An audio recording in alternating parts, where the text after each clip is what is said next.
50% on top of that in the years to come. We need to continue to look for alternative sources of energy and expect our government to do what they need to do to make these companies accountable to the ratepayers so that no one is burdened, no one loses their electricity. I find that immoral for companies to just be able to go out and turn off your utilities because you can't pay a bill. So I support. Thank you. Thank you, sir. I definitely support standards. The deregulation is a very frightening prospect. In some states where it's been done, it's raised double-digit numbers and increases, and that's not good right now. With this worldwide economy, much less our federal economy, and the greed that has caused us to get to that position, it's unconscionable to me to think that we would just deregulate and allow for companies to take the fees where they want to take them, get a double-digit increase, possibly as high as 50%. That would be horrible for the people, for all people, let alone people on fixed incomes, and let alone people struggling every day to try and make their payments. Senator Jim Furlow introduced measures so that they can slowly implement increases and get the competitive, the capitalistic spirit back into it, bring prices down overall in the future. And in doing it slowly, we can then look at alternative ways of getting energy. We can also look at better ways of preparing us for usage of energies and using smart meters, maybe winterizing homes, windmills, whatever it might take. But we need to be very careful with that too, because again, the greed of corporations can occur there. What I call corporate greed by investing our tax dollars and getting them in startup companies and putting them in areas where they're really not bringing enough profit home to them to drive down our prices, but causing us to put our money in is a double whammy on us, so we need to be careful. Thank you, Dr. Bompiani. Would you care to say anything else, Commissioner Ward? Well, I totally agree with not letting electric companies go out and just charge. They need to be accountable, and they should not be making record profits off of people who can't even afford to pay the utilities. Thank you. Our next question concerns the size of the state legislature.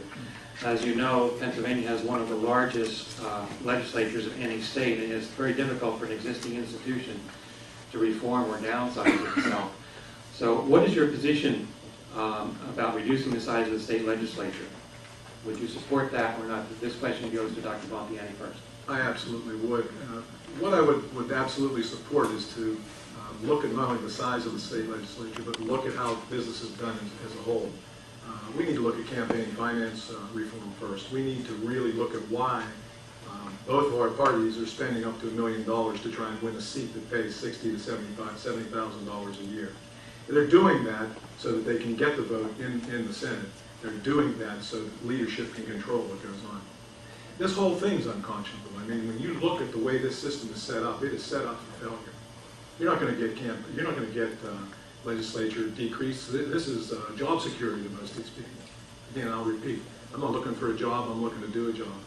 Not only cutting the size of legislature, the cost. I heard my opponent say about part-time legislature. I wholeheartedly agree. But you know what? We already have a part-time legislature. They're in session from here on out. We've already stopped it. They're just getting paid like they're full-time and getting benefits like they're full-time, and they're messing up our health care because they have the best health care money can buy. It's time for someone to get in there and stand up to it. It's time for someone to get in there and say, you know what, guys? We need reform. We need to cut the budget. We need to look at our spending. You know, they put caps on spending. They can't raise spending anything over a cost of living increment a couple of years ago. I wholeheartedly agree, but what happened to cutting the spending before they capped the spending? I mean, there's so much that needs to be done. We definitely need to do this. We definitely need to do this for the future of our children, the money that's being spent, the shell game that's being played. Some of your questions in the future are going to be toward that shell game. You talk about lottery funds, you talk about turnpike funds, you talk about those funds going to different programs so they can pay for other programs that they weren't intended to do. This is all part of the same answer. It's called entitlement. Entitlement has to stop. They need to quit couching their votes, quit couching their lives on the next election. Thank you, Dr. Bompiani. Commissioner Ward? Well, as I said earlier, I am for a part-time legislature with part-time pay. I do agree that we have a part-time legislature now. The legislature is so large and it is so costly. And part of the problem is you're in Harrisburg, and from what I understand, because I'm not there, but you head out into the rotunda and it's full of lobbyists and it's full of folks with special interests that are trying to buy your vote, trying to get you to vote their way. I go back to the part-time issue because if you're part-time and you're able to even vote from home, something that some states do, but Pennsylvania, of course, does not let happen, you would be away from a lot of that, the problems that you have there with the lobbyists.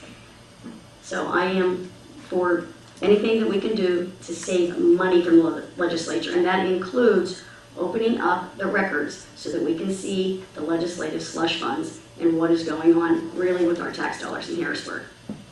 Okay, thank you, Commissioner Ward. You have 1 minute for further comments. Sure, and Commissioner Ward speaks to the lobbyists that are in the rotunda. I've had a real eye-opener this campaign season. I've had a unique opportunity to have two opponents, actually. The one opponent was deemed not in a position to win the seat, so he was replaced. And he was picked, the new candidate was picked by the Senate leadership and by the local leadership of the Republican Party. These lobbyists, I've seen firsthand in my campaign the kind of money that is being donated.